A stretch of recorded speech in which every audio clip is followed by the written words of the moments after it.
What up, good people? This is Elvis Mulifi Mof, and thank you so much for choosing this video. Today, I want to speak about Zahara, the music business, and DJ Sbu, as well as TS Records and the co-founder of TS Records, who is Nciza, if I'm pronouncing the same name right. Now, before I even start, I just want to send my condolences to Zahara, the family, the music fraternity as well, because the music industry at large, because I do believe Zahara was actually an icon, and I do believe the music industry has lost an icon. And I'm not saying this so that if you are a Zahara fan, then you might like this video, or you feel like oh, this guy is actually saying a nice thing. No, I'm not saying that, because the purpose of this video, I want to speak about the controversy that Zahara actually left us, but I believe she was an icon. I believe she was an individual who was gifted. I believe she was an individual who was actually able and was gifted with a gift that was able to pull a crowd and tell stories poetically, obviously speaking, because music is poetry, and make people actually relate through her stories and through, her way that she was experimenting with the storytelling thing. So after listening to an album, obviously Loliwe, which is one of her biggest album, actually her biggest album. This is the album that actually introduced Zahara to South Africa and Zahara to the world as well. Later on, she released other albums as well. But I was listening to the entire album and I realized that this lady was gifted. This was an icon. We slept on her so much, honestly speaking. I put her in the same ranks, like Simpuetana, Lira, Zonke, all of those guys. I think she's in the same league. Actually, she was actually supposed to be like in a better place, or in a higher place than all of those artists that I'm mentioning, by the way. But may her soul rest in peace. Now she leaves us with a controversy, a big controversy that surrounds DJ Sbu, and I'm not sending this video or creating this video to actually defend DJ Sbu, but I just want to speak about the music business. I just want to speak about creativity as well. As artists, I believe that we need to become conscious artists. We need to become conscious artists. And what do I mean by that? I mean that artists also need to invest in terms of equipping themselves with the knowledge of the music business, the creative industry business. Because as an artist, most of the time you're focusing on the art itself. And unfortunately, focusing on the art itself is not going to cut it. If you focus on the art only, that means you're going to end up like Zahara. That means you're going to end up like all of those artists that are complaining about record labels such as Ambitious Records, Mabala Noise, Sony, all of those labels and all of those artists that come here on social media each and every day and on the news, on the podcast, everywhere, saying the label robbed me, the label is the reason why I'm broke, the label is the reason why I'm now ending up on drugs, whatsoever. You're going to end up like those creatives. You're going to end up like those artists because you don't take time to invest and to thoroughly understand what you're getting yourself into.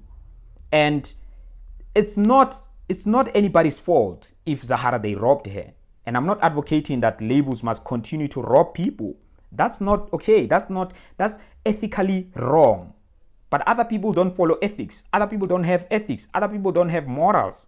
Other people don't even believe that there's such thing as, ethics or cultural ethics, human ethics. They don't believe in those things. They just believe in business. They just believe in capitalism. If I'm giving you this, I want you to give me this in return. That's all.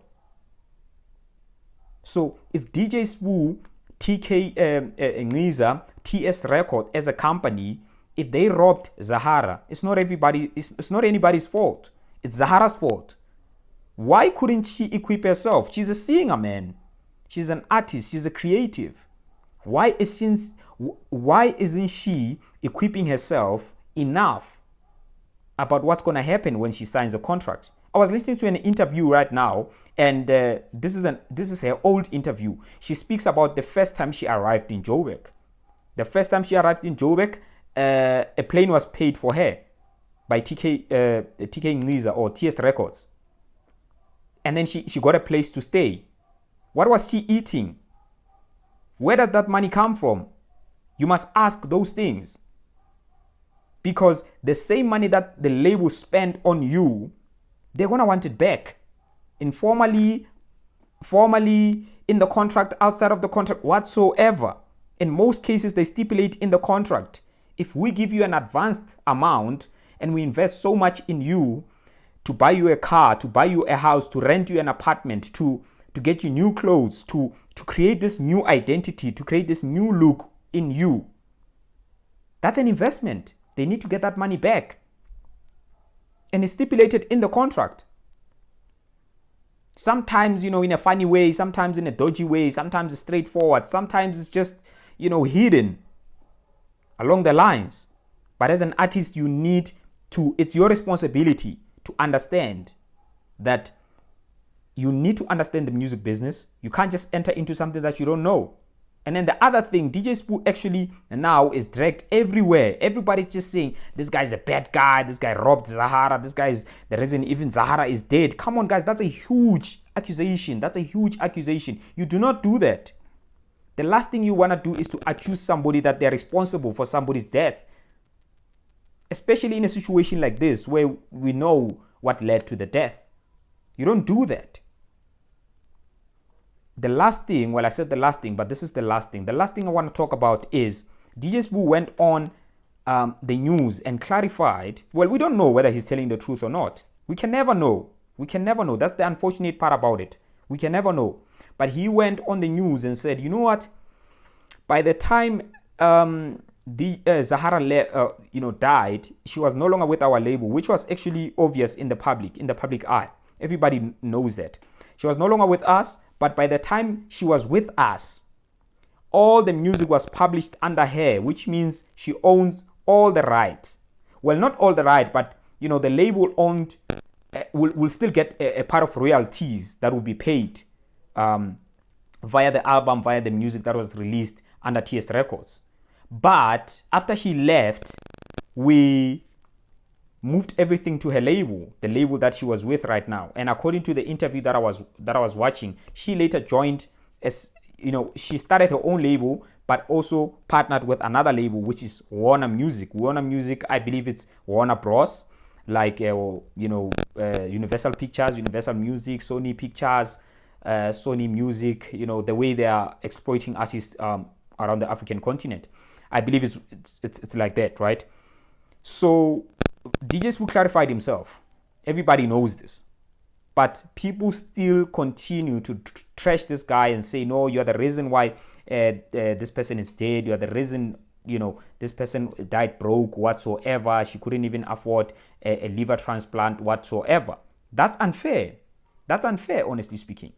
So this is really my call. My submission with this video is that people must understand that as creatives, we need to become conscious creatives. And what does it mean to become a conscious creative? It means you need to understand the business side of things, the business side of the creative industry, the business side of music.